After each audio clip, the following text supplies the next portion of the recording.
ओम नमः शिवाय। हर हर महादेव। भक्तों, रसपान करेंगे सोमवार व्रत की पौराणिक कथा। भक्तों, इस पवित्र दिन पर जब भक्त शिव नाम का जप करते हैं, व्रत रखते हैं और कथा श्रवण करते हैं, तब भगवान शिव प्रसन्न होकर उनके सारे दुख हर लेते हैं।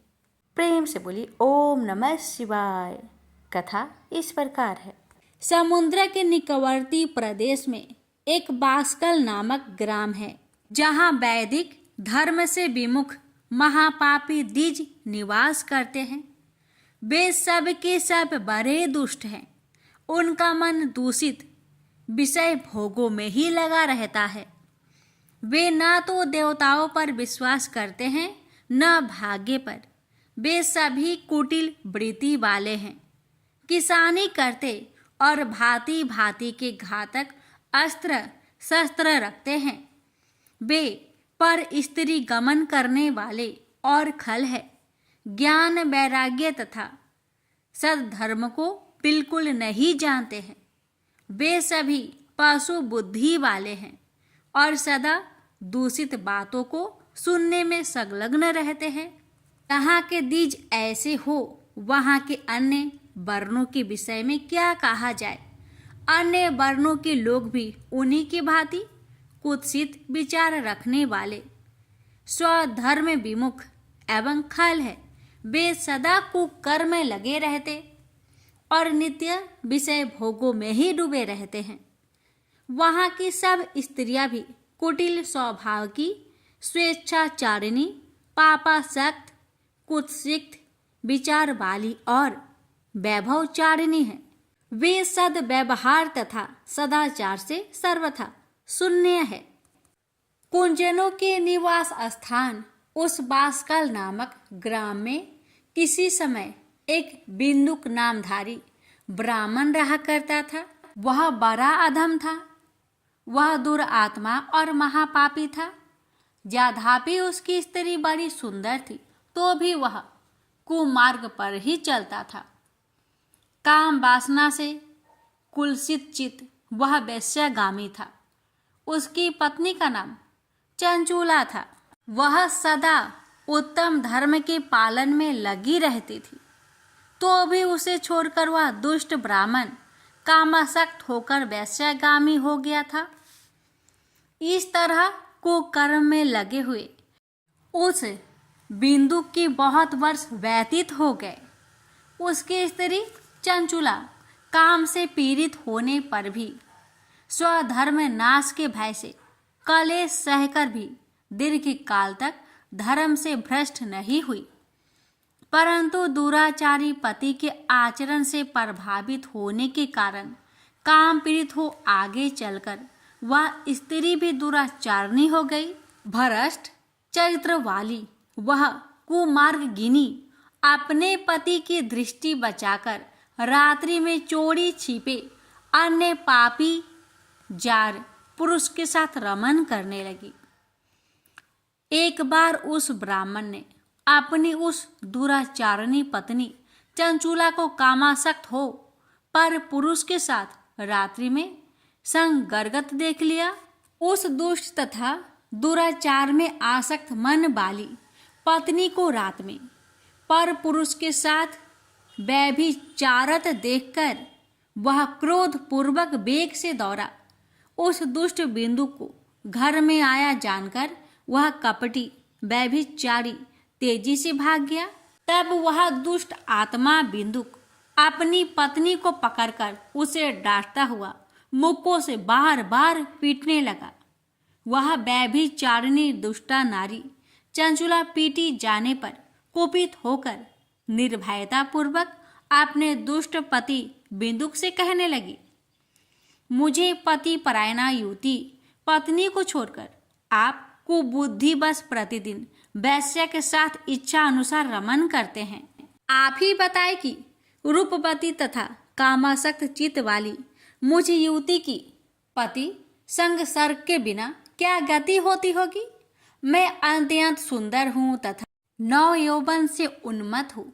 आपके साथ संग्रह के बिना व्यथित चित्त वाली मैं कामजन्य दुख को कैसे सह सकती हूँ। उस स्त्री के इस प्रकार कहने पर वह मूर्ख बुद्धि, मूर्ख ब्राह्मण धम, स्वधर्म विमुख दुष्ट पापी बिंदु कहने लगा, काम से व्याकुल चित होकर तुमने यह सत्य ही कहा है।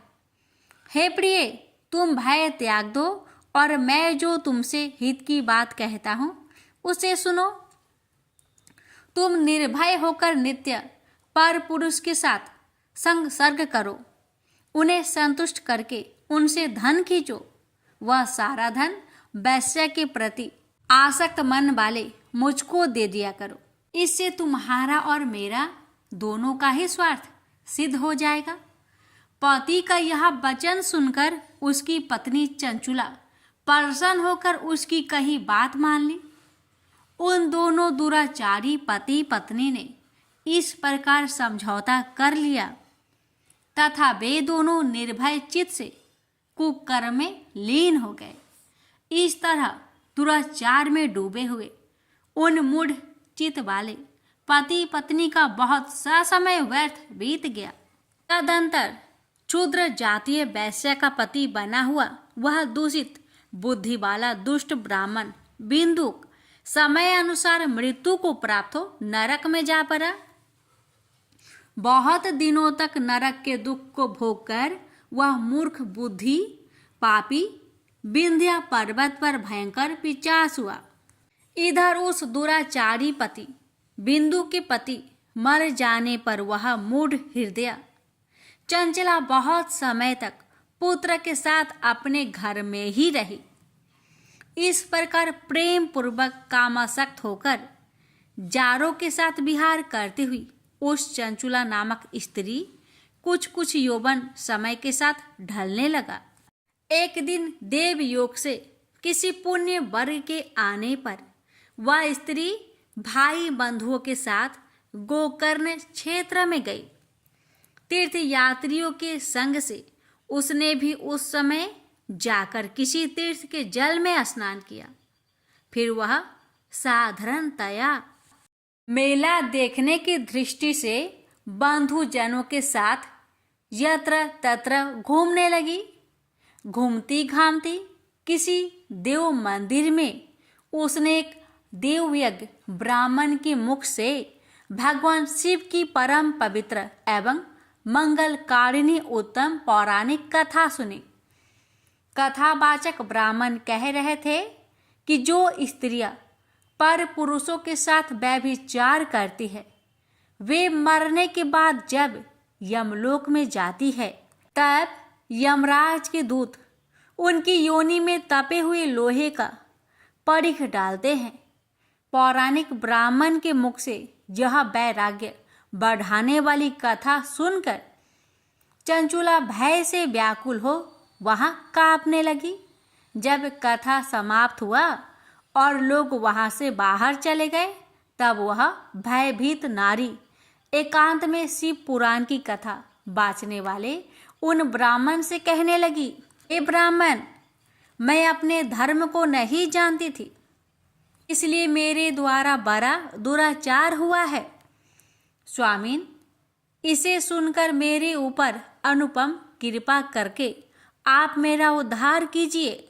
हे प्रभु, मैंने मूर्ख बुद्धि के कारण घोर पाप किया है। मैंने कामंद होकर अपनी संपूर्ण युवा अवस्था व्यभिचार में बिताई है। आज वैराग्य रस से ओतप्रोत आपके इस प्रवचन को सुनकर मुझे बड़ा भय लग रहा है। मैं कांप उठी हूँ और मुझे इस संसार से वैराग्य हो गया है। मुझ मूर्ख चित्त वाली पापनी को धिक्कार है। मैं सर्वथा निंदकों के योग हूँ। मैं कुत्सित विषयों में फंसी हुई हूँ और अपने धर्म से विमुख हो गई हूँ। थोड़े से सुख के लिए अपने हित का नाश करने वाले तथा भयंकर कष्ट देने वाले घोर पाप मैंने अनजाने में ही कर डाले हैं। न जाने किस किस घोर कष्टदायक दुर्गति से मुझे पड़ना पड़ेगा और वह कौन बुद्धिमान पुरुष कुमार्ग में मन लगाने वाले मुझ पापनी का साथ देगा। मृत्यु काल में उस भयंकर यमदूतों को मैं कैसे देखूंगी, जब वे बलपूर्वक मेरे गले में फंदे डालकर मुझे बांधेंगे, तब मैं कैसे धीरज धारण कर सकूंगी। नरक में जब मेरे शरीर के टुकड़े टुकड़े किए जाएंगे, उस समय विशेष दुख देने वाली उस महायातना को मैं कैसे सह सकूंगी। दुख और शोक से ग्रास्त होकर मैं दिन में सहज इंद्रिय व्यापार और रात्रि में नींद कैसे प्राप्त कर सकूंगी। हाय, मैं मर गई, मैं जल गई, मेरा हृदय विदीर्ण हो गया और मैं सब प्रकार से नष्ट हो गई, क्योंकि मैं हर तरह से पाप में ही डूबी रही हूँ। हाय विधाता, मुझ पापिनी को आपने हठात ऐसी दुर्बुद्धि क्यों दे दी, जो सभी प्रकार का सुख देने वाले स्वधर्म से दूर कर देती है। हे द्विज, शूल से विधा हुआ व्यक्ति ऊंचे पर्वत शिखर से गिरने पर जैसा घोर कष्ट पाता है, उससे भी करोड़ गुना कष्ट मुझे है। सैकड़ों अश्वमेध करके अथवा सैकड़ों वर्षों तक गंगा स्नान करने पर भी मेरे घोर पाप की शुद्धि संभव नहीं दिखती। मैं क्या करूं, कहाँ जाऊं और किसका आश्रय लूं। मुझ नरक गामिनी की इस संसार में कौन रक्षा करेगा। हे ब्राह्मण, आप ही मेरे गुरु हैं, आप ही मेरे माता और आप ही मेरे पिता हैं। आपकी शरण में आई हुई मुझ दीन अबला का उद्धार कीजिए, उद्धार कीजिए। इस प्रकार खेद और वैराग्य से युक्त हुई चंचला उस ब्राह्मण के चरणों में गिर पड़ी। तब उन बुद्धिमान ब्राह्मणों ने कृपा पूर्वक उसे उठाकर इस प्रकार कहा। सौभाग्य की बात है कि भगवान शंकर की कृपा से शिव पुराण की इस वैराग्य युक्त तथा श्रेष्ठ कथा को सुनकर तुम्हें समय पर चेत हो गया है। हे ब्राह्मण पत्नी, तुम डरो मत, भगवान शिव की शरण में आओ। शिव की कृपा से सारा पाप तत्काल नष्ट हो जाता है। मैं तुमसे भगवान शिव की कीर्ति कथा से युक्त उस परम वस्तु का वर्णन करूंगा, जिससे तुम्हें सदा सुख देने वाली उत्तम गति प्राप्त होगी। शिव की उत्तम कथा सुनने से ही तुम्हारी बुद्धि इस तरह पश्चाताप से युक्त एवं शुद्ध हो गई है। साथ ही तुम्हारे मन में विषयों के प्रति वैराग्य हो गया है। पश्चाताप ही पाप करने वाले पापियों के लिए सबसे बड़ा प्रायश्चित है। सत्पुरुषों ने सबके लिए पश्चाताप को ही समस्त पापों का शोधक बताया है। पश्चाताप से ही पापों की शुद्धि होती है। जो पश्चाताप करता है वह वास्तव में पापों का प्रायश्चित करता है, क्योंकि सत्पुरुषों ने समस्त पापों की शुद्धि के लिए जैसे प्रायश्चित का उपदेश दिया है, वह सब पश्चाताप से संपन्न हो जाते हैं। जो पुरुष विधि पूर्वक प्रायश्चित करके निर्भय हो जाते हैं पर अपने कुकर्म के लिए पश्चाताप नहीं करता, उसे प्राय उत्तम गति नहीं प्राप्त होती।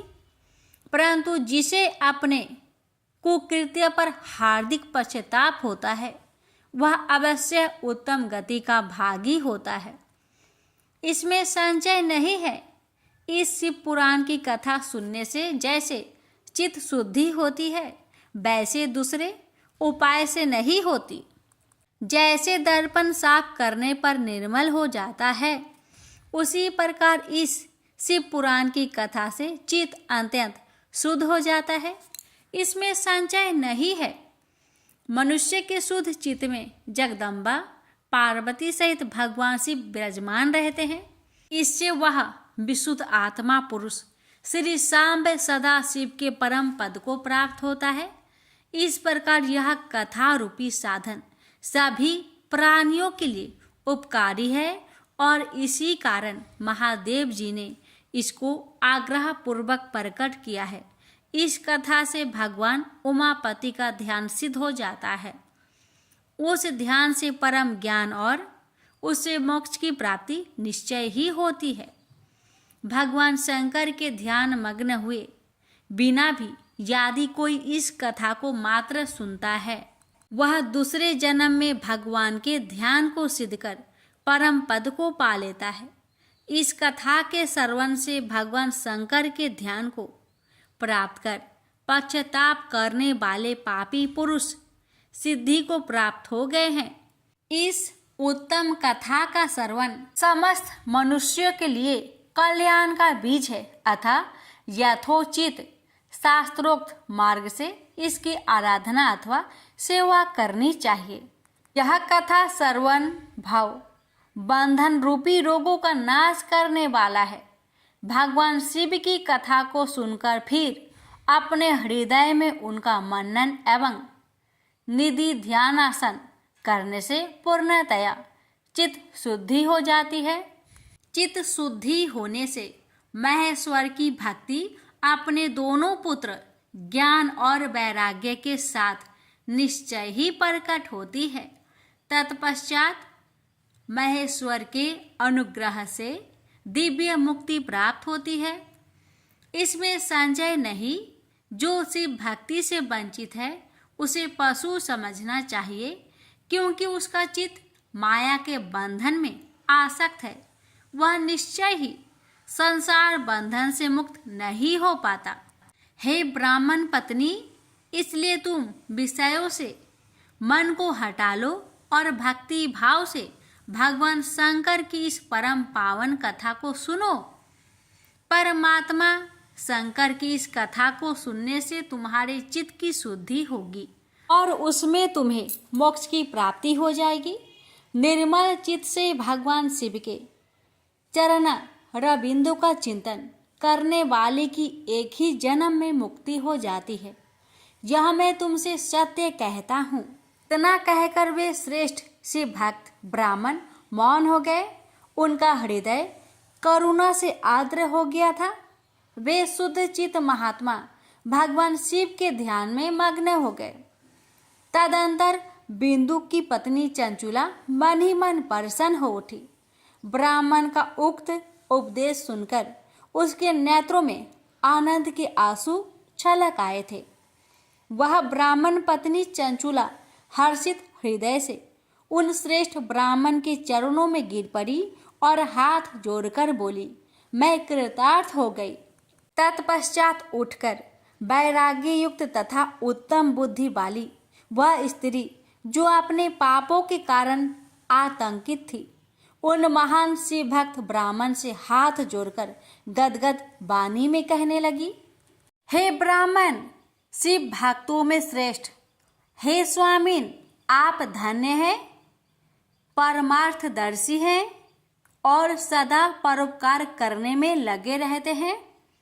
इसलिए आप श्रेष्ठ साधु पुरुष में प्रशंसा की योग्य है। हे साधो, मैं नरक के समुद्र में गिर रही हूँ, आप मेरा उद्धार कीजिए, उद्धार कीजिए। पौराणिक अर्थ तत्व से संपन्न जिस सुंदर सी पुराण की कथा को सुनकर मेरे मन में संपूर्ण विषय से वैराग्य उत्पन्न हो गया, उसी इस शिव पुराण को सुनने के लिए इस समय मेरे मन में बड़ी श्रद्धा हो रही है। ऐसा कहकर हाथ जोड़कर उनका अनुग्रह पाकर चंचुला उस शिव पुराण की कथा के सुनने की इच्छा मन में लिए उन ब्राह्मण देवता की सेवा में तत्पर हो वहां रहने लगी। तदंतर शिव भक्तों में श्रेष्ठ और शुद्ध बुद्धि वाले उन ब्राह्मण देवता ने उसी स्थान पर उस स्त्री को शिव पुराण की उत्तम कथा सुनाई। इस प्रकार उस गोकर्ण नामक महाक्षेत्र में उन्हीं श्रेष्ठ ब्राह्मण से उसने शिव पुराण की वह परम उत्तम कथा सुनी, जो भक्ति ज्ञान और वैराग्य को बढ़ाने वाली तथा मुक्ति देने वाली है। उस परम उत्तम कथा को सुनकर वह ब्राह्मण पत्नी अत्यंत कृतार्थ हो गई। जब सद्गुरु की कृपा से उसका चित्त शीघ्र ही शुद्ध हो गया, भगवान शिव के अनुग्रह से उसके हृदय में शिव के स्वगुण रूप का चिंतन होने लगा। इस प्रकार सद्गुरु का आश्रय लेकर उसने भगवान शिव में लगी रहने वाली उत्तम बुद्धि पाकर शिव के सच्चिदानंदमय स्वरूप का बारंबार चिंतन आरंभ किया। वह प्रतिदिन तीर्थ के जल में स्नान करके जटा और वल्कल धारण करने लगी तथा समूची देह में भस्म लगाकर रुद्राक्ष के आभूषण धारण करने लगी। वह भगवान शिव के नाम जप में लगी रहती थी। संयमती बानी और अल्पाहार करते हुए गुरु के बताए मार्ग से वह शिवजी को प्रसन्न करने लगी। इस प्रकार शंभु का उत्तम ध्यान करते हुए उस चंचुला का बहुत सा समय बीत गया। तत्पश्चात समय के पूर्ण होने पर भक्ति, ज्ञान और वैराग्य से युक्त हुई चंचुला ने अपने शरीर को बिना किसी कष्ट के त्याग दिया। इतने में ही त्रिपुर शत्रु भगवान शिव का भेजा हुआ एक दिव्य विमान दूत गति से वहां आ पहुंचा, जो उनके अपने गणों से संयुक्त और भांति भांति की शोभा साधनों से संपन्न था। चंचुला उस विमान पर आरूढ़ हुई और भगवान शिव के श्रेष्ठ पार्षदों ने उसे तत्काल शिवपुरी में पहुंचा दिया। उसके सारा मल धुल गए थे। वह दिव्य रूप धारिणी दिव्यांगना हो गई थी। उसके दिव्य अवयव उसकी शोभा बढ़ाते थे। मस्तक पर अर्ध चंद्र का मुकुट धारण किए वह गौरांगी देवी शोभाशाली दिव्य आभूषणों से विभूषित थी। वहां पहुंचकर उसने त्रिनेत्रधारी महादेव जी को देखा। ब्रह्मा, विष्णु आदि देवता उन सनातन शिव की सेवा कर रहे थे। गणेश, भृंगी, नंदीश, वीरभद्रेश्वर आदि गण उत्तम भक्ति के साथ उनकी उपासना कर रहे थे। उनकी अंग कांति करोड़ों सूर्य के समान प्रकाशित हो रही थी। कंठ में नील चिन्ह शोभा पाता था। उनके 5 मुख थे और प्रत्येक मुख में 3-3 नेत्र थे। मस्तक पर अर्ध चंद्राकर मुकुट शोभा देता था। उन्होंने अपने बाम अंग में गौरी देवी को बैठा रखा था, जो विद्युत पुंज के समान प्रकाशित थी। गौरीपति महादेव जी की कांति कपूर के समान गौर थी। उन्होंने सभी अलंकार धारण कर रखे थे। उनका सारा शरीर श्वेत भस्म से भासित था। शरीर पर श्वेत वस्त्र शोभा पा रहे थे। वे अत्यंत उज्ज्वल वर्ण के थे। इस प्रकार परम उज्ज्वल भगवान शंकर का दर्शन करके वह ब्राह्मण पत्नी चंचुला बहुत प्रसन्न हुई। अत्यंत प्रीति युक्त होकर उसने बड़ी उतावली के साथ भगवान को बारंबार प्रणाम किया। फिर हाथ जोड़कर वह बड़े प्रेम, आनंद और संतोष युक्त हो विनीत भाव से खड़ी हो गई। उसके नेत्र से आनंद अश्रुओं की अविरल धारा बहने लगी तथा संपूर्ण शरीर में रोमांच हो गया। उस समय भगवती पार्वती और भगवान शंकर ने उसे बड़ी करुणा के साथ अपने पास बुलाया और सौम्य दृष्टि से उसकी ओर देखा। पार्वती ने तो दिव्य रूप धारिणी बिंदुक प्रिया चंचुला को प्रेम पूर्वक अपने सखी बना लिया। वह उस परमानंदन घन ज्योति स्वरूप सनातन धाम में अविरल निवास पाकर दिव्य सौख्य से संपन्न हो अक्षय सुख का अनुभव करने लगी। राम नियम पूर्वक प्रतिदिन पार्थिव पूजन क्या करते थे, यह बात वाल्मीकि रामायण में और श्री रामचरितमानस में भी आई है। उनके द्वारा श्री रामेश्वर की स्थापना वर्णन रामायण में किया जा चुका है। जब वे अयोध्या के राज सिंहासन पर आसीन हुए एक बार पितरों का श्राद्ध करके ब्राह्मण भोजन करवा रहे थे। उस समय भगवान वृषभ ध्वज वहां पहुंच गए। वह स्वयं ही एक और बैठ गए और बोले, मुझे भी भोजन करना है। श्री लक्ष्मण ने आसन दिया, उनके सम्मुख स्वर्ण पात्र रखा। अब जो भी वे परोसते हैं भगवान शंकर परलैंकर एक ही ग्रास में समेटकर समाप्त कर देते थे। भरत और शत्रुघ्न भी परोसने में लग गए, किंतु जब साक्षात शिव भोजन करे, पात्र रिक्त हुए बिना कैसे रह सकता था। श्री रघुनाथ अब तक हंसते हुए यह दृश्य देख रहे थे। अब उन्होंने अन्नपूर्णा का स्मरण किया। भगवती पार्वती उपस्थित हुई तो श्री राम ने प्रणाम करके कहा, अपने स्वामी को आप ही भोजन कराए। उन्हें तृप्त कराना दूसरे किसी के बस की बात नहीं है।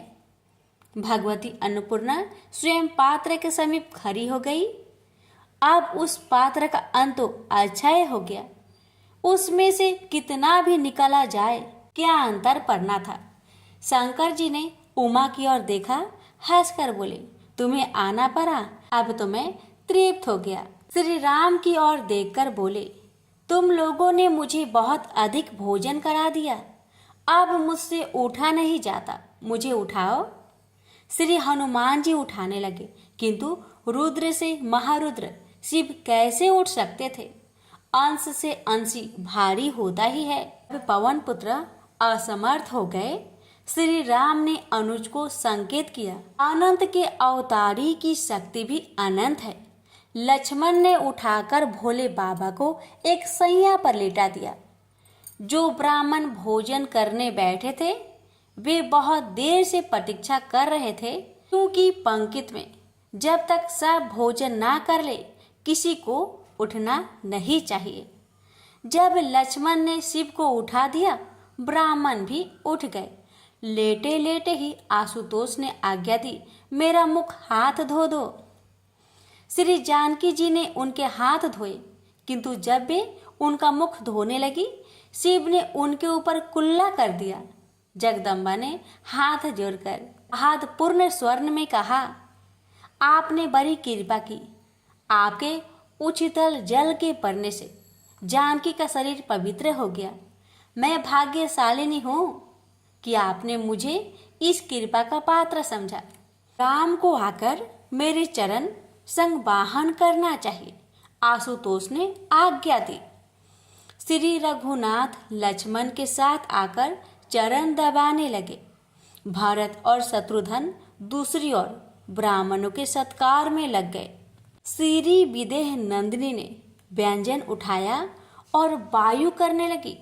अब भोले बाबा प्रसन्न हुए, हंसते हुए उठकर बैठ गए। बोले, मैंने क्रोध करने के अनेक अवसर दिए, किंतु तुम मर्यादा पुरुष उत्तम की मर्यादा धन्य है। मैं प्रसन्न हूँ, कुछ मांग लो। श्री रघुनाथ जी हंसे, महाराज आप विष का भोजन करते हैं। आभूषण के नाम पर आपके पास सर्प है। गज चर्म को वस्त्र आपने बनाया है। आपका वाहन है बूढ़ा बैल। भूत प्रेत पिचास आपके सेवक है। इनमें से किसी का हमारे लिए कोई उपयोग नहीं है। हम उन सब से दूर ही रहना चाहते हैं, इसलिए आप अपने चरण कमलों की भक्ति ही हमको प्रदान करें। सबने जब हास्य ध्वनि की, शंकर जी ने हंसते हंसते कहा, अच्छी बात है, पर कुछ और मांगो। श्री राघवेंद्र ने कहा, तब आप मेरी सभा में कथा सुनाया करें। तब से बहुत समय तक भगवान महेश्वर राम सभा के कथावाचक हो गए। वे पूर्व कल्पों की कथाएं वहां सुनाया करते थे। प्रेम से बोलिए, उमापति शंकर भगवान की जय, सिया रामचंद्र की जय। सुनिए भोलेनाथ की कनप भील की कथा। दक्षिण भारत में वन में भीलराज का पराक्रमी पुत्र था। भील एक दिन वह धनुष बाण लेकर वन में आखेट करने गया। घूमते हुए वह एक पहाड़ी पर पहुंचा, जहां नीचे त्रिकाल हस्तीश्वरी वायु तत्व लिंग है। पहाड़ी के ऊपर एक मंदिर में ऐसा शिवलिंग था जिसके अग्र भाग पर मुखाकृति बनी थी। भील ने अपने साथ के सेवक से पूछा, यह किसकी मूर्ति है? इस पर यहाँ फूल पत्ते किसने डाल रखे हैं? सेवक ने कहा, यह शिव की मूर्ति है। बहुत वर्षों से एक ब्राह्मण प्रतिदिन आकर यहाँ पूजा करता है। भील ने पूछा, पूजा कैसे करता है? सेवक ने उत्तर दिया, वह ब्राह्मण पहले मूर्ति पर पानी डालता है, फिर पत्ते रखता है, फिर वह फूल रखता है, फिर कुछ खाने को रखकर हाथ जोड़कर आंखें बंद कर लेता है। स्वतः मूर्ति को भोजन करने को कहता होगा। नील कुमार में पूर्व जन्म से शिव भक्ति के संस्कार थे। वे इस समय जागृत हो गए। वह दौड़कर उस मूर्ति से लिपट गया, रोने लगा, मेरे स्वामी, तुम इस भयानक वन में रात को अकेले रहते हो। यहाँ शेर, रिछ आदि आते होंगे, तुम्हें डर लगता होगा, पशु आकर के कष्ट देते होंगे। अब मैं यहाँ उनको नहीं आने दूंगा। यहाँ से मैं अब कहीं नहीं जाऊंगा। तब भील रोते रोते यह कह रहा था। उसका सेवक समझाता था कि यह पागल हो गया। उसने बहुत चेष्टा की पर भील घर जाने को उद्धत नहीं हुआ। सेवक ने उसके पिता को समाचार दिया, किंतु वन्य जातियों में मोह वैसा नहीं होता जैसा नागरिकों में देखा जाता है। राज ने यह सुनकर उपेक्षा कर दी। बोले, वह 1-2 दिन में स्वतः आ ही जाएगा। अकेले पर्वत पर रहा तो उसका साहस ही बढ़ेगा। वहां बस भी जाए तो कोई हानि नहीं है। हम भील तो अपनी पल्ली प्रथम बनाते ही हैं। भील उस मूर्ति से लिपटकर रो रहा था। रोते रोते अंधेरा हो गया। अब धनुष बाण लेकर वह मंदिर के बाहर आकर रखवाली करने लगा। रात्रि उसने जागते हुए व्यतीत की। प्रातः काल हुआ तो उसे देवता की पूजा की चिंता हुई, इसलिए वन में गया। भीम भील का पुत्र था। उसने पूजा देखी और सुनी नहीं थी। देवता के लिए कुछ भोजन चाहिए, यह सोचकर उसने एक शशक मारा। उसके मांस के टुकड़े को लकड़ी एकत्रित करके चमचमक की अग्नि से प्रज्वलित किया और उसमें भुना। बाण में मांस का एक एक टुकड़ा पिरोकर उनको भली प्रकार भूनकर वन से लाए हुए हाथ के छत्ते से शहद निकालकर उसमें उनको डुबाया। उसकी दृष्टि में अब यह बहुत उत्तम आहार हो गया था। थोड़े से फूल और पत्ते भी उसने एकत्र किए। यह सब करने में उसे दोपहर हो गई। वह चिंतित था कि देवता अभी तक भूखे होंगे। जहाँ तक हो सका वह शीघ्रता कर रहा था। पर्वत के नीचे जो सरिता है उसमें से उसे जल लाना था, किंतु उसके पास कोई जल पात्र नहीं था। उसके एक हाथ में धनुष था, कंधे पर तरकस बंधा था, दूसरे हाथ में बाण में पिरोए हुए भुने मांस के टुकड़े थे। उसने जो पत्ते और फूल इकट्ठा किए थे उन्हें अपने बालों में लगा लिया। मुख में ही नदी का जल भर लिया। जितनी शीघ्रता हो सकता था चढ़कर मंदिर में आया। जो ब्राह्मण प्रतिदिन पूजा करता था पूजा करके जा चुका था। भीम के हाथ खाली तो थे नहीं। उसने पैर से ही मूर्ति पर चढ़ाए फूल पत्ते हटाए। जल चढ़ाने के लिए मूर्ति पर कुल्ला किया। धनुष एक और रखकर बालों में लगे फूल पत्ते उतारकर मूर्ति को सजा दिया। अंत में मांस को एक पत्ते पर रखकर हाथ जोड़कर नेत्र बंद करके प्रार्थना करने लगा, देवता, यह शशक का बहुत कोमल मांस है। मैंने इसे भली प्रकार से भुना है। इसमें पर्याप्त मधु डाला है। यह बहुत स्वादिष्ट होगा और शरीर को भी पुष्ट करेगा। आप इसे अवश्य भोजन करें। भील बहुत देर तक प्रार्थना करता रहा। नेत्र खोलने पर देखा देवता ने मांस नहीं खाया है। उसने सोचा, स्वभाव है, अभी इनको भूख नहीं लगी हो, भूख लगने पर खा लेंगे। यह भी हो सकती है कि मेरे सामने खाने में संकोच करते हो। वह वही मांस छोड़कर धनुष बाण लेकर बाहर बैठ गया। भील का अंतकरण निर्मल था, एक सरल था, निष्कपट था, सहजी दिवाकर हो गया। उसे अपने भोजन जलपान या विश्राम का ध्यान नहीं रहा। उसे एक ही दुख था कि देवता ने उसका लाया हुआ मांस नहीं खाया था। रात्रि भर वह द्वार पर पहरा देता रहा और जागता रहा। दूसरे प्रभात में वह फिर पहले दिन के समान देवता की पूजा और आहार के लिए फूल पत्ते तथा मांस लाने वन में चला गया। प्रतिदिन पूजा करने वाले ब्राह्मण मंदिर में आए। मंदिर में मांस देखकर बड़ा दुख हुआ। लगा किसी दुष्ट ने मंदिर को भ्रष्ट किया है। पूजन सामग्री बाहर रखकर उन्होंने मांस फेंका। नीचे से जल लाकर मंदिर को धोया, पुनः स्नान किया, तब पूजा करके गए। भील वन से लौटा। उसने अपनी पद्धति के अनुसार इस दिन पूजा की। ब्राह्मण को दूसरे दिन सवेरे भी मांस मिला। तीसरे दिन उन्हें बहुत गलानी हुई। मंदिर धोकर पूजा करते समय वे फूट फूट कर रोने लगे। पता नहीं कौन दुष्ट रोज मंदिर को भ्रष्ट कर जाता है। ब्राह्मण भी सचमुच भक्त थे। उन्हें अत्यधिक वेदना हो रही थी मंदिर भ्रष्ट होने से। उनके दुख को देखकर मंदिर में शब्द हुआ, ब्रिपवर, आप व्यर्थ शोक कर रहे हैं। यह मांस लाने वाला दुष्ट नहीं है, मेरा परम भक्त है, अत्यंत सरल है। मुझे बाहरी पदार्थ प्रसन्न नहीं करते। निर्मल प्रेमपूर्ण हृदय मुझे प्रसन्न करता है। इस भोले भील भक्त के पैरों का स्पर्श मुझे पार्वती के स्पर्श से भी अधिक प्रिय है। उसका कुल्ला किया हुआ जल गंगा जल से भी मुझे पवित्र लगता है। उसके केसों से निकले पत्र पुष्प कल्प वृक्ष के पुष्पों से भी मुझे मनोहारी प्रतीत होते हैं, और उसका मांस का अर्पित नैवेद्य मुझे अब तक प्राप्त तपस्वियों के नैवेद्य से भी अधिक प्रिय है।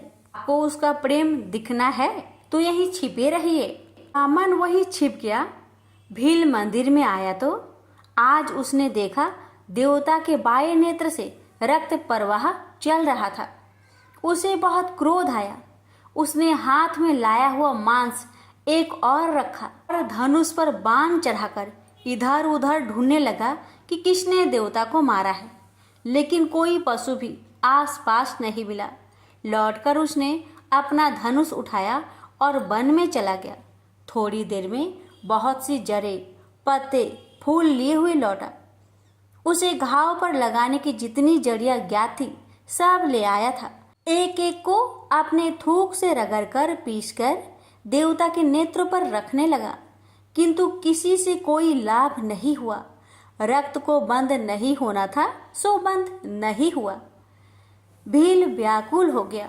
देवता के नेत्र से रक्त बह रहा है, अब वह क्या करे। सहसा उसे किसी बूढ़े ने कहा था, शरीर के उसी स्थान का मांस वहां लगा दे तो घाव ठीक हो जाता है। उस वृद्ध की बात ठीक है या नहीं, भील ने उस पर विचार नहीं किया।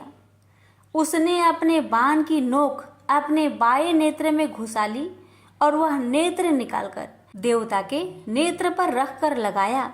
यह देखकर वह हर्ष से खिल उठा। इससे देवता के नेत्र की रक्तधार बंद हो गई। अपने नेत्र की पीड़ा का उसे ध्यान ही नहीं था। अचानक देवता के दाहिने नेत्र से रक्त आने लगा। यह देखकर भील को 2 क्षण स्तब्ध रह गया। फिर उसे स्मरण आया, एक में हुआ रोग दूसरे नेत्र में भी प्राय हो जाता है। लेकिन अब भील को कुछ सोचना नहीं था, दवा उसे ज्ञात हो गई थी। उसने अपने दाहिने पैर का अंगूठा देवता की दाहिने आंख पर रखा, क्योंकि जब वह अपना नेत्र निकाल देगा देख नहीं सकेगा। दूसरी आंखें भी निकालने के लिए उसने बाण उठाया और उसे दाहिने नेत्र में चुभाने जा रहा था। तभी मंदिर एक दिव्य ज्योति से चमकने लगा। भगवान शंकर प्रकट हो गए। उन्होंने उसका हाथ पकड़ लिया। पुत्र, परीक्षा हो गई, मैं प्रसन्न हूँ। आज से तुम कैलाश में मेरे समीप वाम भाग में रहोगे। भील का वाम नेत्र प्रभु के स्पर्श से स्वस्थ हो गया था। उसे लेकर भगवान शंकर कैलाश चले गए। भीलू की भाषा में नेत्र चढ़ाने वाले इस शब्द का पर्याय कन्नप नाम पड़ गया। तो प्रेम से बोलिए हर हर महादेव, माता पार्वती की जय। किसी नगर में एक धनी व्यापारी रहता था। दूर दूर तक उसका व्यापार फैला हुआ था। नगर के सभी लोग उस व्यापारी का सम्मान करते थे। इतना सब कुछ संपन्न होने के बाद भी वह व्यापारी बहुत दुखी था, क्योंकि उसका कोई पुत्र नहीं था, जिस कारण अपने मृत्यु के पश्चात व्यापार के उत्तराधिकारी की चिंता उसे हमेशा सताती रहती थी।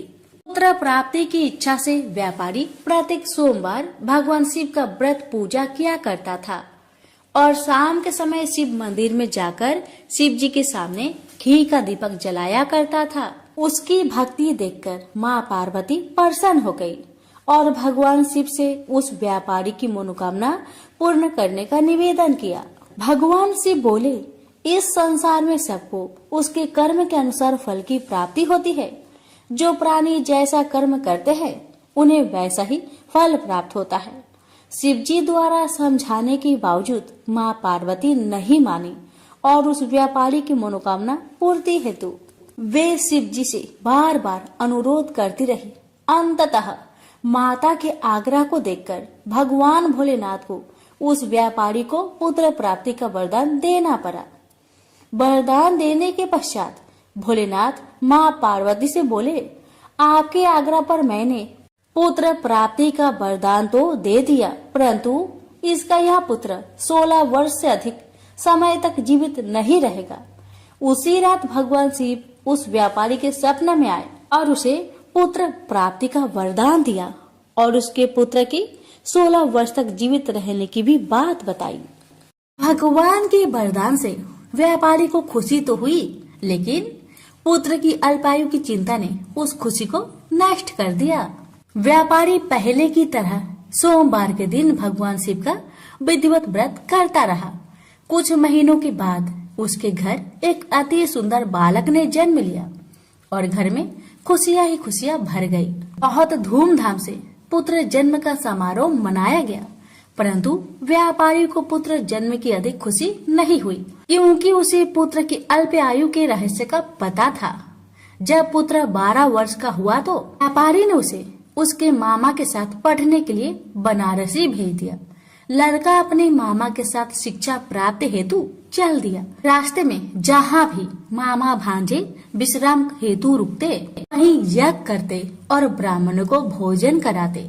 लंबी यात्रा के बाद मामा भांजे एक नगर में पहुँचे। उस दिन नगर के राजा की कन्या का विवाह था, जिस कारण पूरे नगर को सजाया गया था। निश्चित समय पर बारात आ गई, लेकिन वर का पिता अपने बेटे के एक आंख से काने होने के कारण बहुत चिंतित था।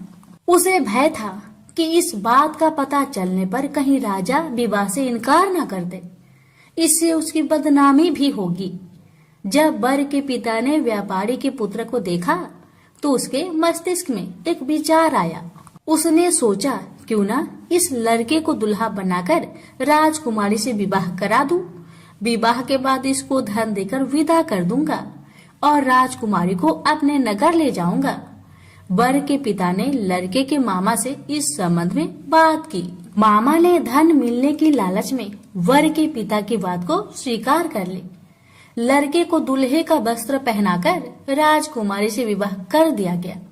राजा ने बहुत सारा धन देकर राजकुमारी को विदा किया। शादी के बाद लड़का जब राजकुमारी के साथ लौट रहा था तो वह सच नहीं छिपा सका और उसने राजकुमारी की ओढ़नी पर लिख दिया, राजकुमारी, तुम्हारा विवाह मेरे साथ हुआ था। मैं तो बनारसी पढ़ने के लिए जा रहा हूँ और अब तुम्हें जिस नवयुवक की पत्नी बनना पड़ेगा वह कान्हा है।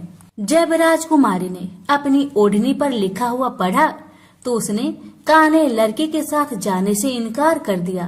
राजा को जब ये सब बातें पता लगी तो उसने राजकुमारी को महल में ही रख लिया। उधर लड़का अपने मामा के साथ बनारसी पहुंच गया और गुरुकुल में पढ़ना शुरू कर दिया। जब उसकी आयु 16 वर्ष की हुई तो उसने यज्ञ किया यज्ञ की समाप्ति पर ब्राह्मणों को भोजन करवाया और खूब अन्य वस्त्र दान किए। रात को वह अपने शयन कक्ष में सो गया। शिव के वरदान के अनुसार शयन अवस्था में ही उसके प्राण पेखरू उड़ गए। सूर्योदय पर मामा मृत भांजे को देखकर रोने पिटने लगा।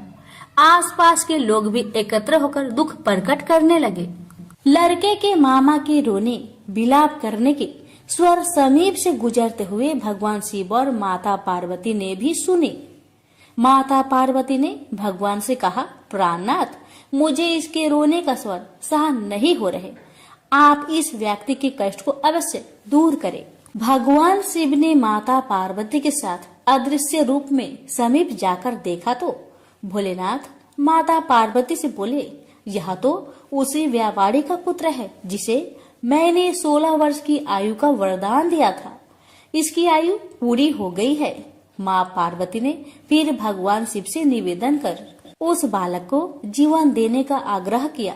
माता पार्वती के आग्रह पर भगवान शिव ने उस लड़के को जीवित होने का वरदान दिया और कुछ ही पल में वह जीवित होकर उठ बैठा। शिक्षा समाप्त करके लड़का मामा के साथ अपने नगर की ओर चल दिया।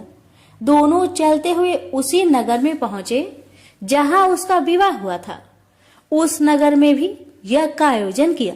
समीप से गुजरते हुए नगर के राजा ने यज्ञ का आयोजन देखा और उसने तुरंत ही लड़के और उसके मामा को पहचान लिया। यज्ञ के समाप्त होने पर राजा मामा और लड़के को महल में ले गया और कुछ दिन उन्हें महल में रखकर बहुत सा धन वस्त्र आदि देकर राजकुमारी के साथ विदा कर दिया। इधर भूखे प्यासे रहकर व्यापारी और उसकी पत्नी बेटे की प्रतीक्षा कर रहे थे। उन्होंने प्रतिज्ञा कर रखी थी कि यदि उन्हें अपने बेटे की मृत्यु का समाचार मिला तो दोनों अपने प्राण त्याग देंगे। परंतु जैसे ही उसने बेटे के जीवित वापस लौटने का समाचार सुना तो वह बहुत परेशान हुआ। वह अपनी पत्नी और मित्रों के साथ नगर के द्वार पर पहुंचा। अपने बेटे के विवाह का समाचार सुनकर पुत्र वधू राजकुमारी को देखकर उसकी खुशी का ठिकाना न रहा।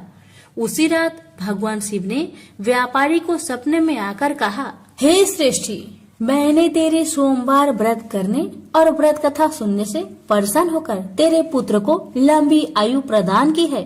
पुत्र की लंबी आयु जानकर व्यापारी बहुत प्रसन्न हुआ।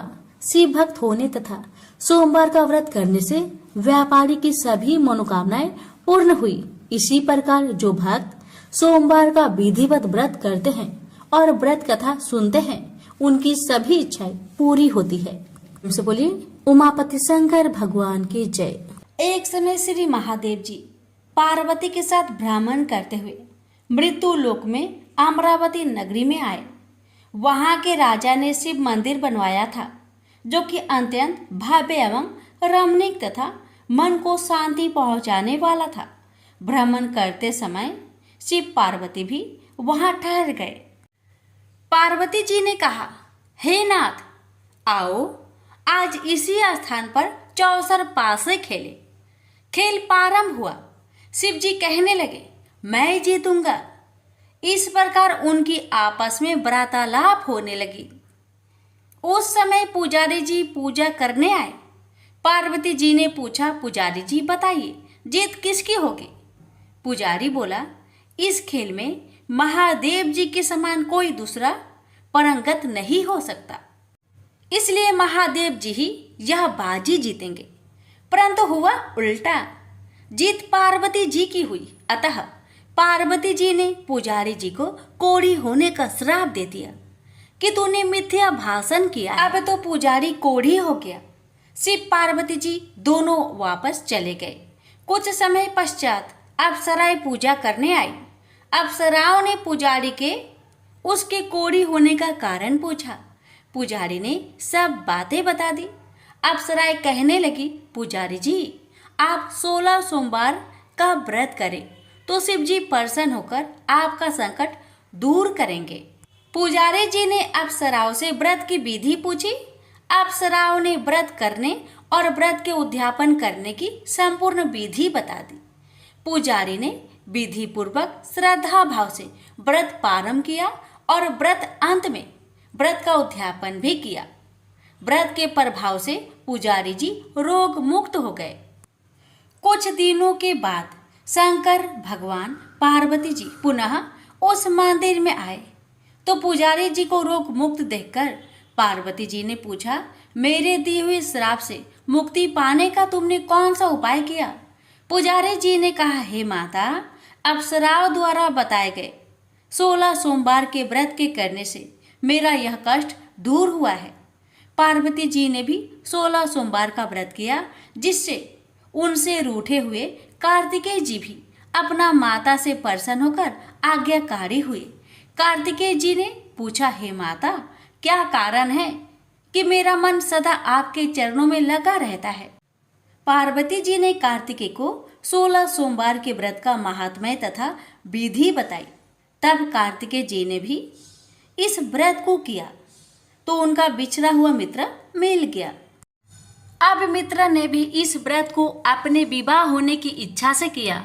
फलतः वह विदेश गया। वहां के राजा की कन्या का स्वयंवर था।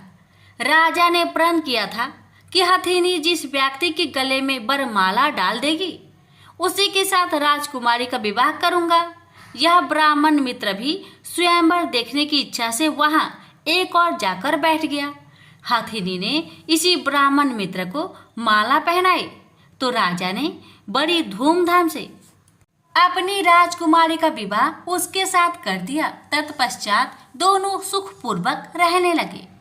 एक दिन राजकन्या ने पूछा, हे नाथ, आपने कौन सा पुण्य किया जिससे हथिनी ने आपके गले में वरमाला पहनाई? ब्राह्मण पति ने कहा, मैंने कार्तिकेय जी द्वारा बताए अनुसार 16 सोमवार का व्रत पूर्ण विधि विधान सहित श्रद्धा भक्ति से किया, जिसके फल के कारण मुझे तुम्हारे जैसे सौभाग्यशाली पत्नी मिली। अब तो राजकन्या ने भी सत्य पुत्र प्राप्ति के लिए व्रत किया और सर्वगुण संपन्न पुत्र प्राप्त किया। बड़े होकर पुत्र ने भी राज्य प्राप्ति की कामना से 16 सोमवार का व्रत किया। राजा के देवलोक होने पर इसी ब्राह्मण कुमार को राजगद्दी मिली। फिर भी वह इस व्रत को करता रहा। एक दिन उसने अपनी पत्नी से पूछा, सामग्री शिवालय ले चलने को कहा, परंतु उसने पूजा सामग्री अपनी दासियों द्वारा भिजवा दी। जब राजा ने पूजन समाप्त किया तो आकाशवाणी हुई कि हे राजा, तुम इस पत्नी को त्याग दो, नहीं तो राजपाट से हाथ धोना पड़ेगा। प्रभु की आज्ञा मानकर उसने अपनी पत्नी को महल से निकाल दिया। तब वह अपने भाग्य को कोसती हुई एक बुढ़िया के पास गई और अपना दुखड़ा सुनाया। तभी बुढ़िया को बताया, मैं पूजन सामग्री राजा के कहे अनुसार शिवालय में नहीं ले गई और राजा ने मुझे निकाल दिया। बुढ़िया ने कहा, तुझे मेरा काम करना पड़ेगा। उसने स्वीकार कर लिया। तब बुढ़िया ने सूत की गठरी उसके सिर पर रखी और बाजार भेज दिया। रास्ते में आंधी आई तो सिर पर रखी गठरी उड़ गई। बुढ़िया ने डांट कर उसे भगा दिया। अब रानी बुढ़िया के यहाँ से चलते चलते एक आश्रम में पहुंची। गोसाई जी उसे देखते ही समझ गए कि यह उच्च घराने की अबला विपत्ति की मारी है। वे उसे धैर्य बधाते हुए बोले, बेटी, तू मेरे आश्रम में रह, किसी प्रकार की चिंता मत कर। रानी आश्रम में रहने लगी, परंतु जिस वस्तु को वह हाथ लगाती वह वस्तु खराब हो जाती। यह देखकर गोसाई जी ने पूछा, बेटी, किस देव के अपराध से ऐसा होता है? रानी ने बताया कि मैंने अपने पति की आज्ञा का उल्लंघन किया और शिवालय में पूजन के लिए नहीं गई। इससे मुझे घोर कष्ट उठाने पड़ रहे हैं। गोसाई जी ने शिव जी से उसके कुशल क्षेम के लिए प्रार्थना की और कहा, बेटी, तुम 16 सोमवार का व्रत विधि के अनुसार करो। तब रानी ने विधि पूर्वक व्रत पूर्ण किया। व्रत के प्रभाव से राजा को रानी की याद आई और दूतों को उसकी खोज में भेजा। आश्रम में रानी को देख दूतों ने राजा को बताया। तब राजा ने वहां जाकर गोसाई जी से कहा, महाराज, यह मेरी पत्नी है। मैंने इसका परित्याग कर दिया था, कृपया इसे मेरे साथ जाने की आज्ञा दें। शिव जी की कृपा से प्रतिवर्ष 16 सोमवार का व्रत करते हुए वे आनंद से रहने लगे और अंत में शिवलोक को प्राप्त हुए। प्रेम से बोलिए हर हर महादेव, माता पार्वती की जय। ये बात उस समय की है कि जब भगवान शिव जी कपालिक का भेष धारण किए भैरव जी नारायण जी के स्थान को गए। जब महाकाल त्रिनेत्र शंकर जी के रूप में भैरव को आता हुआ भगवान ने देखा तो देवताओं और मुनियों सहित उठकर उन्होंने दंडवत किया और लगातार उच्च आसन दे उनके मस्तक पर अंजलि बांधकर उनकी अनेक स्तुति की।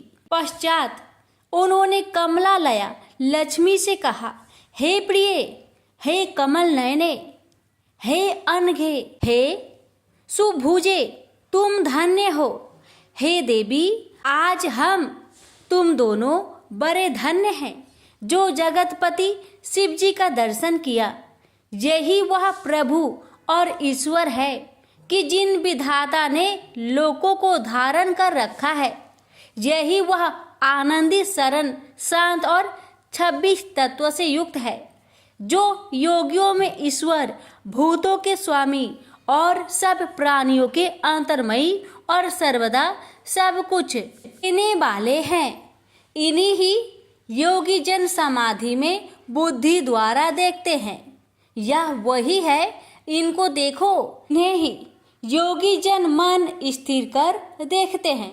ये वो ही सर्वव्यापक, रूप रहित और सौगुण रूप धारण किए यहाँ आए हैं। इनका दर्शन कर मनुष्य आवागमन से छूट जाता है।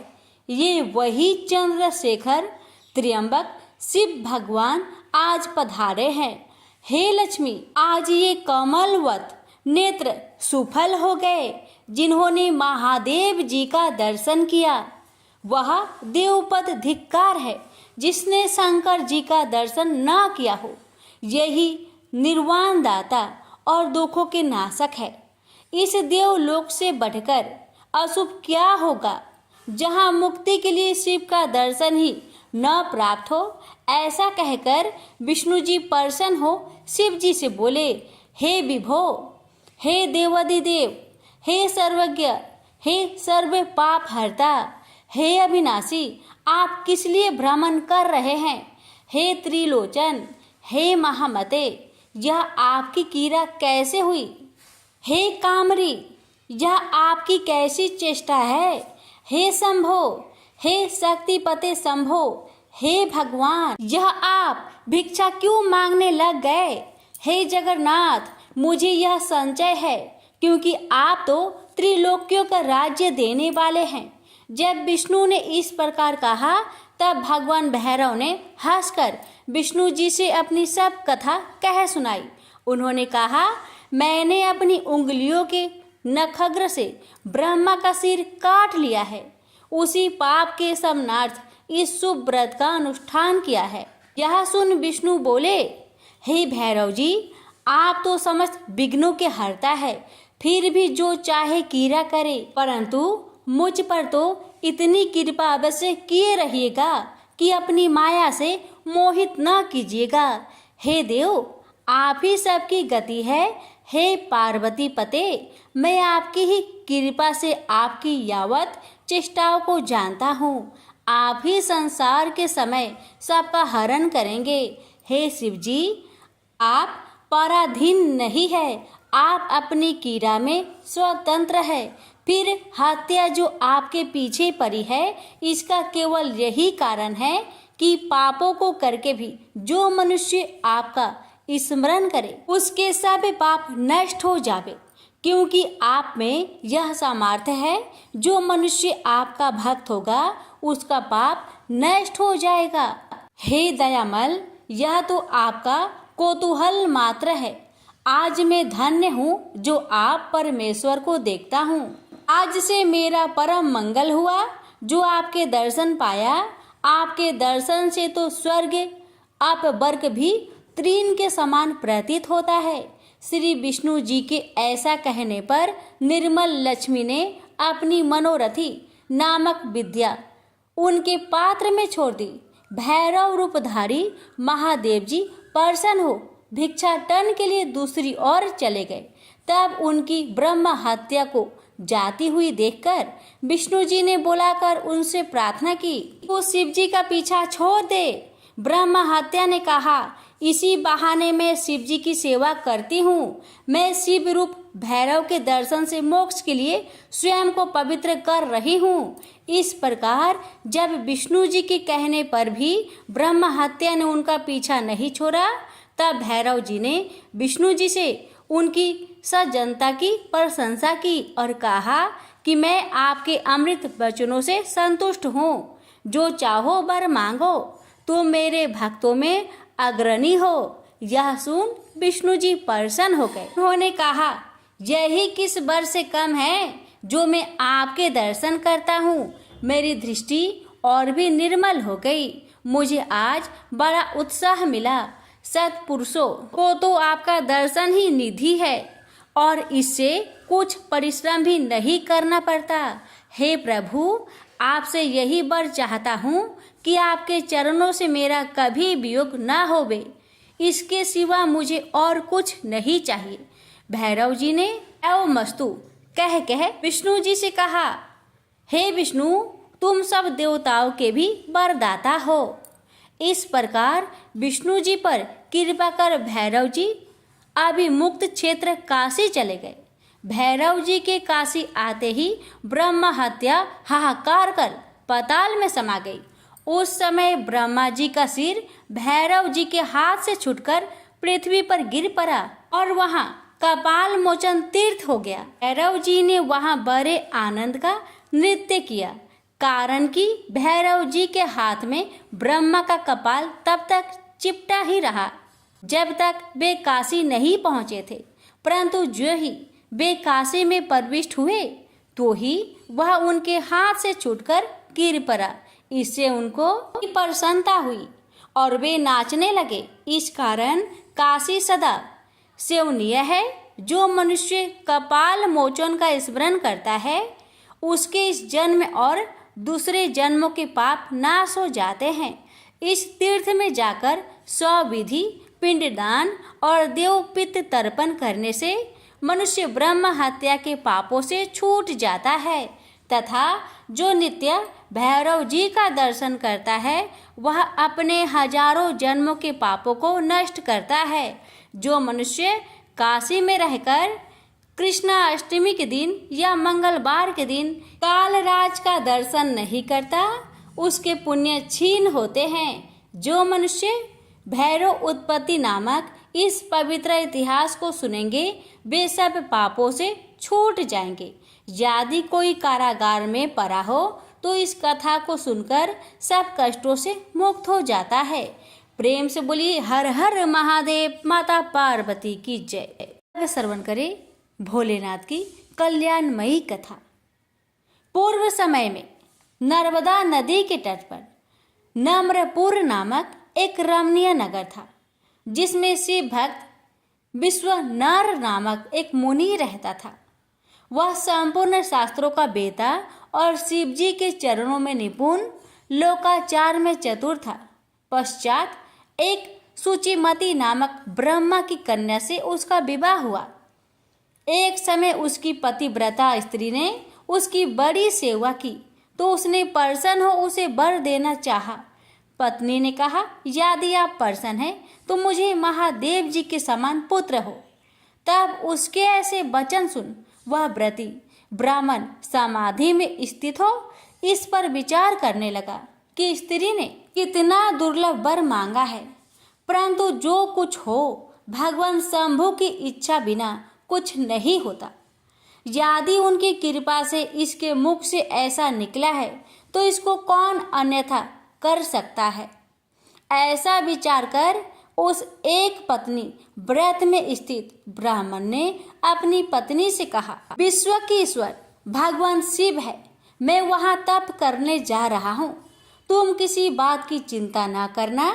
ऐसा कहा वह काशी में जा कार्णिका घाट पर उसके दर्शन कर अपने सैकड़ों जन्मों के पाप दूर किए तथा वहां के विश्वेश्वर आदि शिवलिंगों का दर्शन कर सब कुआं, बाबरी और तालाबों में स्नान कर संपूर्ण तीर्थ स्थानों में पिंडदान किया। फिर सहस्त्रों प्रकार के भोजन आदि से वहां के ब्राह्मणों एवं मुनियों को तृप्त कर सब लिंगों का पूजा योग यथोचित उपचार कर पूजन किया और बार बार यह विचारता रहा कि क्या इन लिंगों द्वारा पुत्र की कामना निश्चलता को प्राप्त होगी। उसे ज्ञात हुआ कि अवश्य ही वीरेश लिंग इसके लिए प्रशंसनीय है। उसने वर्षों उस लिंग की यथाविधि पूजा की, कितने ही प्रकार के अनुष्ठान किए, 1 वर्ष तक निराहार और केवल जल पीकर अद्भुत तप किया। तीनों समय भक्ति से उस उत्तम वीरेश लिंग की पूजन किया। वह 13वें महीने में जब एक दिन वह प्रातःकाल त्रिपथ गंगा के जल में स्नान कर लिंग का पूजन करने गया तो उसी समय उस तपोधन लिंग के मध्य भाग में स्थित हुए 8 वर्ष के एक सुंदर बालक को देखा। वह बड़ी ही सुंदर पीली जटा और मुकुट लगाए नम्र तथा हंसता हुआ उसकी ओर देख रहा था। तब उस बालक को प्राप्त कर मुनि के हर्ष का अंत न रहा। उन्हें रोमांचित हो हृदय से उसे बार बार नमस्कार किया। 8 पद्मों से युक्त उस परमानंद शंभु की स्तुति कर उन्हें संतुष्ट किया। तब इस प्रकार जब उस ब्राह्मण ने अपने हाथ बांध पृथ्वी पर गिरकर उन्हें दंडवत प्रणाम किया, तब वृद्धों में वृद्ध उस बालक ने अत्यंत प्रसन्न हो विश्वनर से कहा, हे ब्राह्मण, मैं तुमसे प्रसन्न हूँ, वर मांगो। इस पर विश्वनर ने कहा, हे प्रभु, आपसे कुछ भी अज्ञात नहीं है। मुझे मांगने को ऐसा दीन वचन क्या कहते हैं। हे महेशान, आपकी जैसी इच्छा हो वैसा ही कीजिए। तब विश्वनर के ऐसे वचन सुनकर बालक रूप उस पवित्र देवता ने कहा, हे पवित्र विश्वनर, तुमने जो शुचिस्मति में पुत्र होने का विचार किया है वह शीघ्र ही पूरा होगा। मैं स्वयं ही तुम्हारी स्त्री में पुत्र रूप से प्रकट होऊंगा और वहां मेरा नाम गृहपति होगा। यह आपका कहा हुआ अभिलाषक स्रोत जो शिवजी के समीप में पाठ करेगा उसे 1 वर्ष में सिद्धिदायक होंगे। यह बांध्या को पुत्र देने वाला अभिलाषक स्रोत है, परंतु इसे हर एक को नहीं देना चाहिए और बहुत यत्न से छिपाकर रखना चाहिए। इसे स्त्री हो या पुरुष कोई भी यदि नियम से शिवलिंग के समीप 1 वर्ष जपेगा तब निश्चय ही उसकी पुत्र मनोकामना पूर्ण होगी। ऐसा कहा बालक रूप शिव अंतर्ध्यान हो गए। विश्वनर ब्राह्मण भी प्रसन्न हो अपने घर चला गया। अब ब्राह्मण अपने घर में अपनी पत्नी से सब समाचार कह सुनाया, प्राबंध की प्रशंसा किया। समय पर उसकी स्त्री गर्भवती हुई। ब्राह्मण ने गर्भधान संस्कार किया। समय समय की सब विधियां की, गृह सूत्र की विधि की, पुष्पवन संस्कार किया। 8वें महीने में गर्भ की वृद्धि करने वाले सीमंत्रोण संस्कार किया जिससे गर्भ की वृद्धि हो। पश्चात गुरु के केंद्र स्थान में होने पर शुभ लंग में सुंदर योग होने पर चंद्रमा के समान मुख वाला पुत्र उस ब्राह्मण की स्त्री सूची मस्ती से सूत्री काल गृह में उत्पन्न हुआ। देवताओं ने दुदुभी बजाई, दिशाएं निर्मल हो गई और चारों ओर से नदियां तथा प्राणियों के मन निर्मल हो गए। सतगुण युक्त मंगलमयी वर्षा होने लगी। सब मनुष्य की वाणी प्रिय और कल्याणमयी हो गई। रंभा आदि अप्सराएं, विद्याधारियां और किन्नरियां हाथ में मांगलिक दिव्य लिए वहां आकर मांगलिक गीत गाने और नृत्य करने लगी। मरीच, अत्रि, पुलक, पुलस्त्य, क्रतु, अंगिरा, वशिष्ठ, कश्यप, अगस्त्य, विभांड, लोमस, लोमचरण, भरद्वाज, गौतम, भृगु, गालव, गर्ग, चतुर्कर्ण्य, पराशर, पस्तम, याज्ञवल्क्य, दक्ष, वाल्मीकि, मृदगल, शातताप, लिखित, शिलाद, शंख, जमदग्नि, सर्वत, मतंग, भरत, अंशुमान, व्यास, कात्यायन, कुस्त, शौनक, ऋष्यशृंग, दुर्वासा, सूचि, नारद, तुम्ब्रु, उत्तंग, वामदेव, देवल, हारित, विश्वामित्र, भार्गव, पुत्रों सहित मृगकुंडु पर्वत, दारुक, धौम्य, उपमन्यु, वत्स, आदिक मुनि और बहुत से मुनि कन्याएं उस पुत्र की शांति के लिए विश्वनार के आश्रम पर आई। बृहस्पति सहित ब्रह्मा तथा विष्णु, नंदी और भृगि गणों सहित पार्वती तथा शिवजी, महेंद्र आदि देवता तथा पातालवासी नाग अनेक प्रकार के रत्न आदि लिए नदियों सहित समुद्र और अनेक स्थावर पर्वत आदि जंगम रूप धारण कर उस महाउत्सव में आए। बिना समय की भी चांदनी सी हो गई। ब्रह्मा जी ने बालक का जात कर्म संस्कार किया और श्रुतियों को विचार कर उनके अनुरूप उसका गृहपति नाम रखा, उसकी रक्षा का उपाय किया तथा बहुत सा आशीर्वाद दिया। शिवादिक देवता अपने वाहनों पर चढ़कर अपने धाम को गए। सबने सूची मस्ती के भाग्य की प्रशंसा की और कहा कि शिव भक्त धन्य है जिनके अर्चन से आज स्वयं शिव एक रुद्र ही इनके घर प्रकट हुए। वह गृहस्थ धन्य है जिसके पुत्र हो, पुत्र ही से वह लोकों को जीतता है। जिसकी पुत्र नहीं है उसका गृह शून्य है। अपुत्रों का तप खंडित है। अपुत्र से घर पवित्र नहीं होता। पुत्र प्राप्ति से बढ़कर कोई प्राप्ति नहीं। लोक परलोक में न पुत्र से अधिक सुख न पुत्र से अधिक मित्र। पश्चात पिता ने उस बालक के समय समय पर होने वाले सभी यथोचित संस्कार किए। 5वें वर्ष में यज्ञोपवीत किया। फिर उपकर्म करके 1 वर्ष में संगोपांग कर्म से सब वेदों को पढ़ा दिया। और जब वह बालक 9 वर्ष का हुआ तो माता पिता की सेवा में रत उस बालक को देखने के लिए नारद जी वहां आए और उसके भाग्य वैभव को देखा और यह कहा कि इसके और सब भाग्य तो अच्छे हैं, परंतु 12वें वर्ष में इसको बिजली और अग्नि से भय है। ऐसा कहा नारद जी चले गए। नारद जी के इन वचनों से स्त्री सहित विश्वनार को वज्रपात जैसा कठिन दुख हो गया। उन्होंने कहा, हाँ मैं मारा गया। ऐसा कहा व्याकुल हो वे मूर्छित हो गए।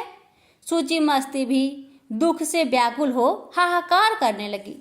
विश्वनर से उठकर उसे संभाला और अपने पुत्र गृहपति की खोज की। गृहपति कहीं बाहर गया था। पिता का शब्द सुनते ही दौड़ा हुआ वहां आया और दोनों के रोने का कारण पूछने लगा। फिर कहा, आपके चरणों की रज के प्रताप से और कोई विघ्न तो क्या काल भी मुझे नहीं मार सकता है पिताजी।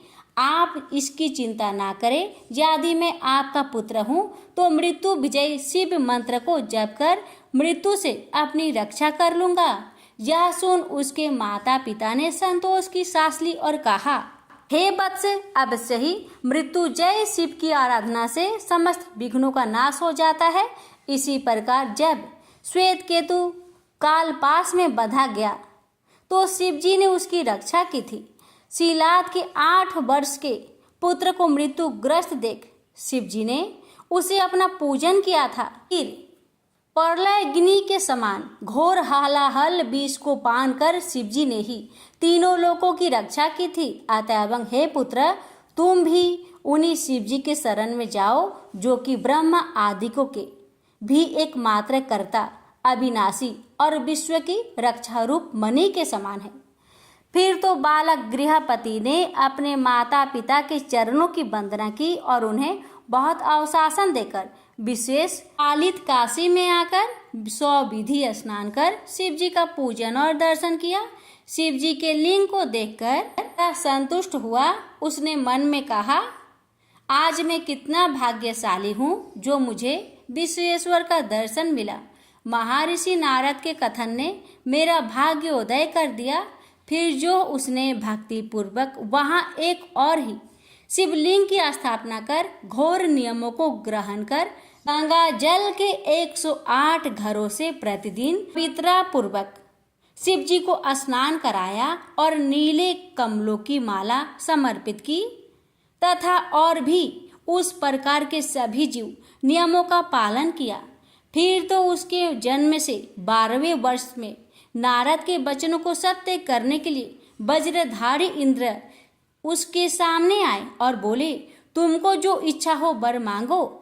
इंद्र के ऐसे वचनों को सुन मुनि का वह पुत्र मधुर अक्षरों से उनकी कीर्तन करने लगा और कहा, मैं आपसे वर नहीं चाहता, मुझे तो शिव जी वर देंगे। इंद्र ने कहा, मुझसे बढ़कर शंकर नहीं है, लड़कपन त्याग, मुझसे वर मांगो, मैं ही सब देवताओं का स्वामी हूँ, शीघ्रता करो। गृहपति ने कहा, हे अहिल्यापते इंद्र, आप जाइए, मैं शिव जी को छोड़ अन्य किसी देवता से प्रार्थना नहीं करता। यह सुन इंद्र क्रोध हो गए। उन्होंने अपना वज्र निकाल बालक को डरवाया। बालक शिव जी से व्याप्त वज्र को देख भय से व्याकुल हो मूर्छित हो गया। तब उसे मूर्छित होते देख पार्वती पति साक्षात शिव जी तत्काल ही वहां प्रकट हो गए और उन्होंने अपने हाथों से उस बालक को स्पर्श कर जीवित किया और कहा, हे पुत्र, उठो उठो गृहपति। मानो सोते से उठकर सैकड़ों सूर्य के समान प्रकाशमान शंकर जी को देखने लगा। उसके अद्भुत रूप से उसे मुग्ध कर दिया। वह हर सालू से अवरुद्ध कंठ द्वारा गदगद वाणी तथा रोमांचित शरीर से महादेव की स्तुति करने लगा। शिव जी भी हंसने लगे। फिर बोले, यह तुम्हारी परीक्षा थी, मैंने ही इंद्र को भेजा था, अब मत डरो। मेरे भक्त को इंद्र तथा काल वज्र कोई भी नहीं मार सकता। मैं तुम्हें वर देता हूँ कि तुम सभी देवताओं के वरदाता हो, तुम सब प्राणियों के अंतर्मयी धर्मराज तथा इंद्र के मध्य में दिशाओं के ईश्वर हो, राज्य प्राप्त करो। तुमने यह जो मेरा लिंग स्थापित किया है, इसके तेज के आगे कोई नहीं ठहर सकता। इससे इनका नाम अग्निस्वर हुआ। यह अग्निस्वर महादेव भक्तों को बिचली तथा अग्नि से बचाते रहेंगे और यदि देव योग से उसकी मृत्यु काशी में ना हो तो भी वह अग्नि लोक का भागी होगा।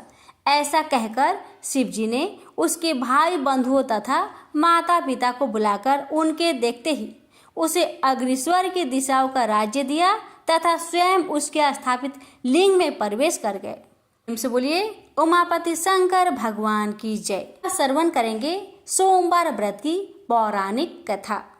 किसी नगर में एक धनी व्यापारी रहता था। दूर दूर तक उसका व्यापार फैला हुआ था। नगर के सभी लोग उस व्यापारी का सम्मान करते थे। इतना सब कुछ संपन्न होने के बाद भी वह व्यापारी बहुत दुखी था, क्योंकि उसका कोई पुत्र नहीं था, जिस कारण अपने मृत्यु के पश्चात व्यापार के उत्तराधिकारी की चिंता उसे हमेशा सताती रहती थी। पुत्र प्राप्ति की इच्छा से व्यापारी प्रत्येक सोमवार भगवान शिव का व्रत पूजा किया करता था और शाम के समय शिव मंदिर में जाकर शिव जी के सामने घी का दीपक जलाया करता था। उसकी भक्ति देखकर माँ पार्वती प्रसन्न हो गई और भगवान शिव से उस व्यापारी की मनोकामना पूर्ण करने का निवेदन किया। भगवान शिव बोले, इस संसार में सबको उसके कर्म के अनुसार फल की प्राप्ति होती है। जो प्राणी जैसा कर्म करते हैं उन्हें वैसा ही फल प्राप्त होता है। शिव जी द्वारा समझाने के बावजूद माँ पार्वती नहीं मानी और उस व्यापारी की मनोकामना पूर्ति हेतु वे शिव जी से बार बार अनुरोध करती रही। अंततः माता के आग्रह को देखकर भगवान भोलेनाथ को उस व्यापारी को पुत्र प्राप्ति का वरदान देना पड़ा। वरदान देने के पश्चात भोलेनाथ माँ पार्वती से बोले, आपके आग्रह पर मैंने पुत्र प्राप्ति का वरदान तो दे दिया, परंतु इसका यह पुत्र 16 वर्ष से अधिक समय तक जीवित नहीं रहेगा। उसी रात भगवान शिव उस व्यापारी के सपने में आए और उसे पुत्र प्राप्ति का वरदान दिया और उसके पुत्र की 16 वर्ष तक जीवित रहने की भी बात बताई।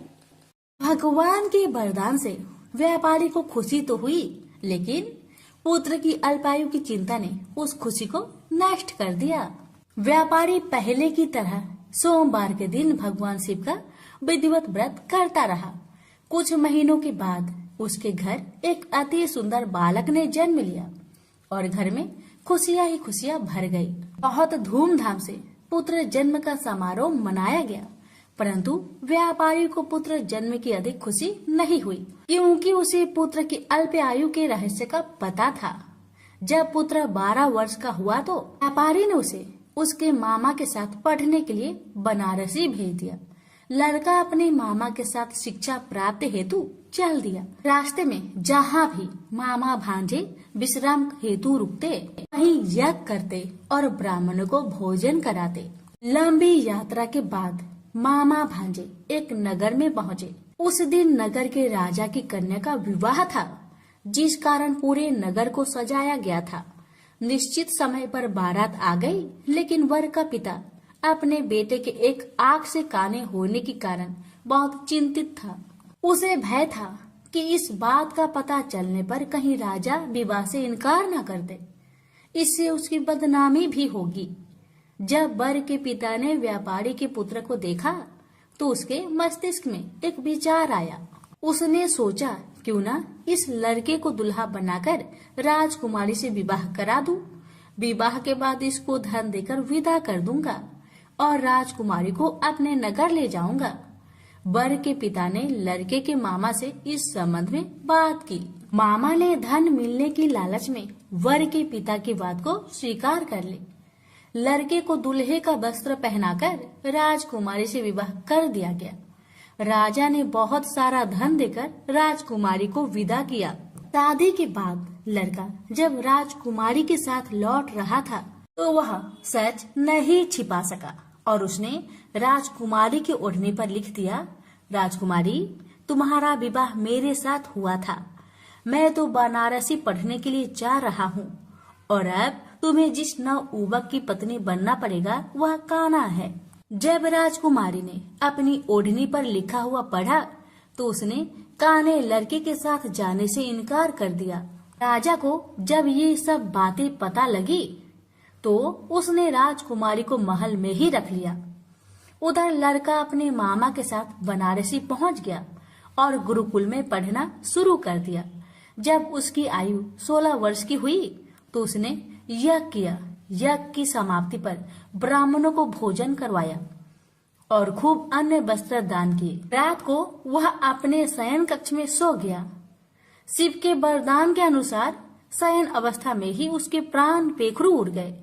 सूर्योदय पर मामा मृत भांजे को देखकर रोने पिटने लगा। आसपास के लोग भी एकत्र होकर दुख प्रकट करने लगे। लड़के के मामा के रोने विलाप करने के स्वर समीप से गुजरते हुए भगवान शिव और माता पार्वती ने भी सुने। माता पार्वती ने भगवान से कहा, प्राणनाथ, मुझे इसके रोने का स्वर सहन नहीं हो रहे, आप इस व्यक्ति के कष्ट को अवश्य दूर करें। भगवान शिव ने माता पार्वती के साथ अदृश्य रूप में समीप जाकर देखा तो भोलेनाथ माता पार्वती से बोले, यह तो उसी व्यापारी का पुत्र है जिसे मैंने 16 वर्ष की आयु का वरदान दिया था। इसकी आयु पूरी हो गई है। माँ पार्वती ने फिर भगवान शिव से निवेदन कर उस बालक को जीवन देने का आग्रह किया। माता पार्वती के आग्रह पर भगवान शिव ने उस लड़के को जीवित होने का वरदान दिया और कुछ ही पल में वह जीवित होकर उठ बैठा। शिक्षा समाप्त करके लड़का मामा के साथ अपने नगर की ओर चल दिया। दोनों चलते हुए उसी नगर में पहुंचे जहां उसका विवाह हुआ था। उस नगर में भी यज्ञ का आयोजन किया। समीप से गुजरते हुए नगर के राजा ने यज्ञ का आयोजन देखा और उसने तुरंत ही लड़के और उसके मामा को पहचान लिया। यज्ञ के समाप्त होने पर राजा मामा और लड़के को महल में ले गया और कुछ दिन उन्हें महल में रखकर बहुत सा धन वस्त्र आदि देकर राजकुमारी के साथ विदा कर दिया। इधर भूखे प्यासे रहकर व्यापारी और उसकी पत्नी बेटे की प्रतीक्षा कर रहे थे। उन्होंने प्रतिज्ञा कर रखी थी कि यदि उन्हें अपने बेटे की मृत्यु का समाचार मिला तो दोनों अपने प्राण त्याग देंगे। परंतु जैसे ही उसने बेटे के जीवित वापस लौटने का समाचार सुना तो वह बहुत परेशान हुआ। वह अपनी पत्नी और मित्रों के साथ नगर के द्वार पर पहुंचा। अपने बेटे के विवाह का समाचार सुनकर पुत्र वधू राजकुमारी को देखकर उसकी खुशी का ठिकाना न रहा। उसी रात भगवान शिव ने व्यापारी को सपने में आकर कहा, हे श्रेष्ठी, मैंने तेरे सोमवार व्रत करने और व्रत कथा सुनने से परेशान होकर तेरे पुत्र को लंबी आयु प्रदान की है। पुत्र की लंबी आयु जानकर व्यापारी बहुत प्रसन्न हुआ। शिव भक्त होने तथा सोमवार का व्रत करने से व्यापारी की सभी मनोकामनाएं पूर्ण हुई। इसी प्रकार जो भक्त सोमवार का विधिवत व्रत करते हैं और व्रत कथा सुनते हैं, उनकी सभी इच्छाएं पूरी होती है। हमसे बोलिए उमापति शंकर भगवान की जय।